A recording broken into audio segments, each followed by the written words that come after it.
Guys, there's never been a time to be a fight fan like right now. Now, I've made that statement many times, but I have a feeling you guys have too. We have been treated over the last decades, and all fair, goes back to about 2000, but we have been treated in ways that we were never treated prior. Right? I mean, I can go back to 2000 if you want to. There was two organizations in the world. One was called the UFC. One was called Pride. Dana White did not exist yet. 2000, not 2001. 2000, Dana White doesn't exist yet. Very relevant. The UFC, who's struggling and barely hanging on, and they're doing 6 events a year. And as fans, boy, we counted down the days to those events.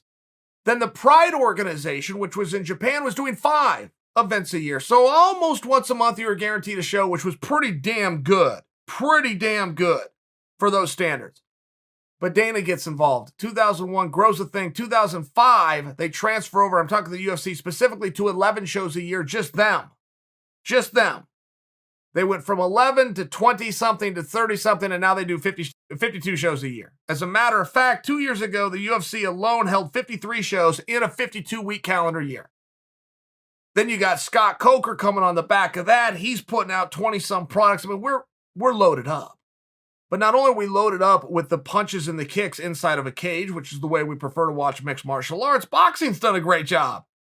They're still ran by knuckleheads. They're still doing, as far as an organization goes, they're still a disaster. They always were. But I'm saying they've done a great job of putting out products. Social media has helped to make guys known. We want to see guys we know. We don't just need to see somebody get punched in the mouth. We need to know why. Why does this other guy want to punch him in the mouth? And they're doing a good job of telling their stories. Right? They've had some help. Technology, they've had some help. I have a feeling we're going to make this statement a few more times. Is what I'm trying to share for you. I don't suggest for you that we're at its peak right now. I suggest we're at the peak in the history right now. But then we're going to get even better. Uniqueness of today, of this very time, December 23rd, 2020. Let's go ahead and document what today is, okay? The uniqueness of this is there is no title fights booked. However, we know they're coming. We even know who the participants are. We just don't have the dates. I don't know if there has ever been a time. People want to say there's never been a time where a title fight isn't booked. That could be true, not a stat I'm going to check. Let's accept it as true. I would argue back there's never been a time that we have more title fights, even though they aren't booked. We at least know who the players are. Going into 2021, I'll tell you what matches I most want to see as it pertains to a belt.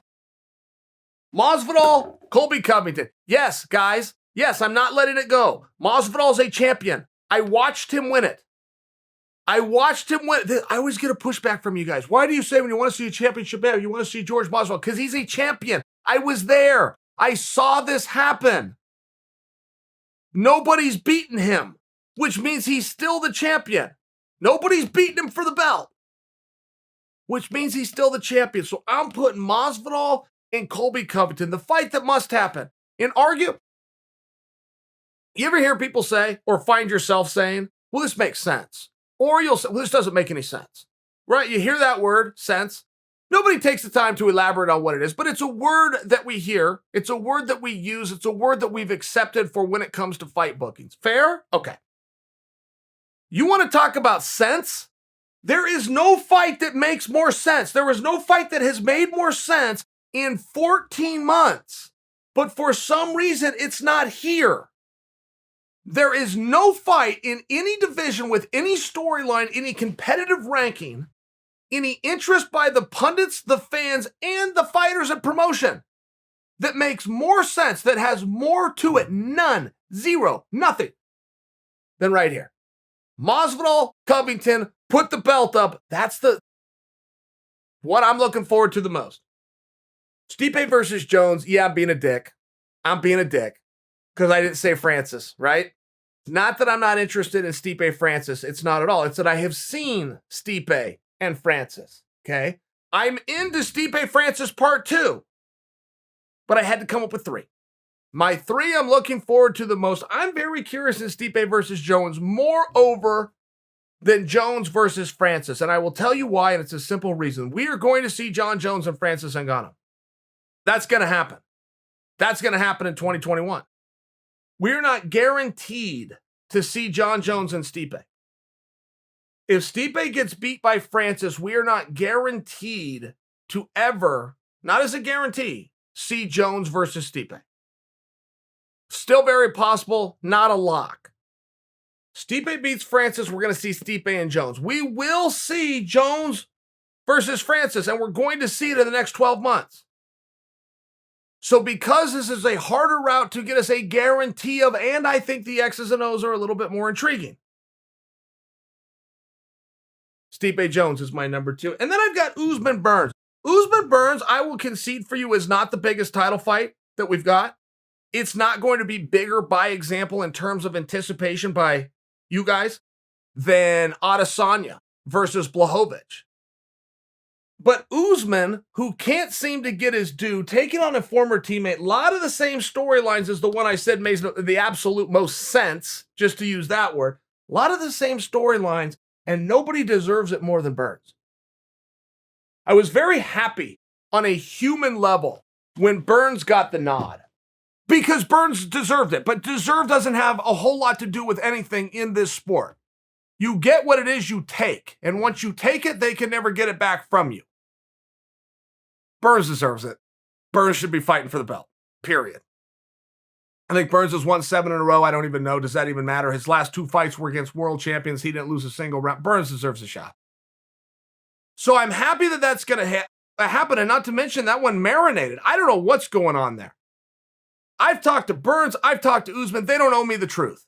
If they are injured or ill, they do not owe it to me to share with me. But I have asked them that. Hey, you not feeling good? What's going on? Why is this fight delayed? Man, I feel great. I don't know why this fight's delayed. I assume it's on him. Oh, okay. I'm going to call him. Bye. Call the other guy. Hey, what's going on?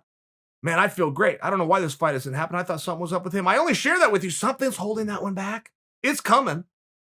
It's not going to be taken from us. It's coming. It's coming soon. But it's the right fight. And of my top 3, there's what they are and why. I'd love to hear from you.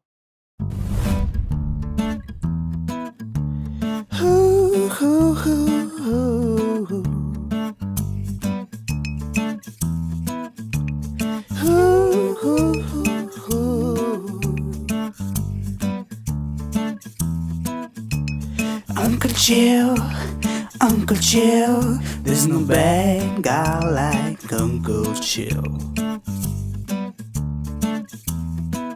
He never lost, not even a round, undefeated, undisputed. Oh yeah, here comes the bad guy, yeah, Uncle Chill.